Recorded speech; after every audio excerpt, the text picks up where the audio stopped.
নেত্রী জয় বাংলা। আমরা দেখতে পাচ্ছি সোনা বাংলা করার জন্য যে সোনার কারিগর, সেই কারিগরদেরকে আমরা দেখতে পাচ্ছি, তাদের উৎসাহ উদ্দীপনা দেশ এগিয়ে যাচ্ছে। জয় বাংলা। আমাদের নেত্রীরা এসেছে, তাদের আসলে এখানে অন্ধকার, বুঝতে পারতেছি না আসলে এখানে কেন অন্ধকার রাখা হয়েছে। আসলে সারা বাংলাদেশ আলোকিত, কিন্তু এই রোজ গার্ডেনের সামনে অন্ধকার, এখানে আলো কম, যার কারণে আমরা সোনার বাংলা করার যে কারিগর, তাদের আসলে মানে আলোকিত চেহারাটি, তাদের আলোকোজ্জ্বল, তারা দেশকে এগিয়ে নিয়ে যাচ্ছে, সে আলো ঘরটা আমরা সেই আলোকিত চেহারাটি দেখাতে পারলাম না। যাই হোক, আমরা এখানে বঙ্গবন্ধু ছবিটি আর শেখ হাসিনা আপা ছবিটি আমরা দেখতে পাচ্ছি। বাংলাদেশ আওয়ামী লীগের যে 75তম বর্ষপূর্তি উপলক্ষে যে প্লাটিনাম জয়ন্তী, সেই প্লাটিনাম জয়ন্তীতে আমরা কিছু সোনা বাংলা করার কারিগর সোনা মানুষদেরকে দেখতে পেলাম। তারা এক এক করে আসছে, তাদেরকে আমরা দেখছি এবং উজ্জীবিত হচ্ছি, দেশপ্রেমে যাচ্ছি। আসলে দেশকে ভালোবাসতে হবে, মানুষকে ভালোবাসতে হবে, দেশ ও মানুষের কল্যাণে কাজ করতে হবে। সে আশা প্রত্যাশা। আপনাদের ভিডিওটি কেমন লাগছে? আমরা এখানে যাচ্ছি, ভান্ডারি আছি। জয় বাংলা। জয় বাংলা। ভালো আছো? আছি ভালো। এই যে আমার খবর নিল। জয় বাংলা। আমরা দেখতে পাচ্ছি অনেক সোনার বাংলা করার কারিগর। জয় বাংলা।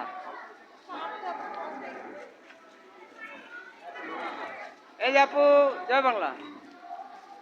আমরা দেখতে পাচ্ছি অনেক সোনা বাংলা করার কারিগর, তারা এক এক করে আসছে, প্রবেশ করছে যে বাংলাদেশ আওয়ামী লীগের যে 75 বছর পূর্তি প্লাটিনাম জয়ন্তীতে। আমরা দেখতে পাচ্ছি রোজ গার্ডেনে প্রবেশ করছে তারা, দেশকে ভালোবেসে, মানুষকে ভালোবেসে।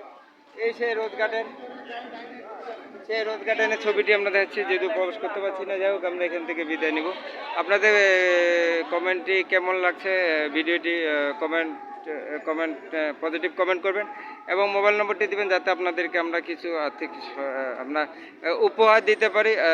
সেই উপহার পাওয়ার জন্য আমাদের সেই দেশপ্রেম বাংলাদেশ চ্যানেলে ভিডিওতে সাবস্ক্রাইব করবেন, একটু কমেন্ট করবেন, পজিটিভ কমেন্ট, আর মোবাইল নম্বর দেবেন, যাতে আমরা সেই কমেন্টগুলো লটারি আকারে পুরস্কার আপনাদেরকে দিতে পারি। আসলে দেশকে ভালোবাসতে হবে, দেশের জাতি কল্যাণে কাজ করতে হবে। আমরা করোনা মহামারীতে একে অপরকে যেভাবে ভালোবেসে সহযোগিতা করেছিলাম, এভাবে আমরা একে অপরকে ভালোবেসে। জয় বাংলা।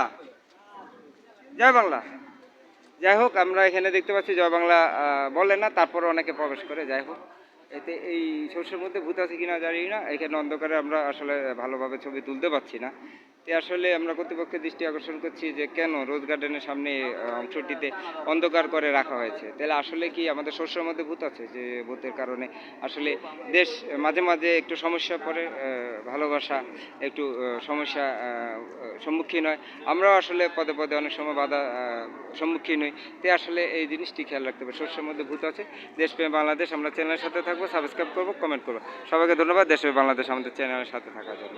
ভালো কমেন্ট করে সহযোগিতা করুন, সবাইকে ধন্যবাদ। দেশপ্রেম বাংলাদেশ লাইভ সাথে থাকার জন্য সবাইকে ধন্যবাদ।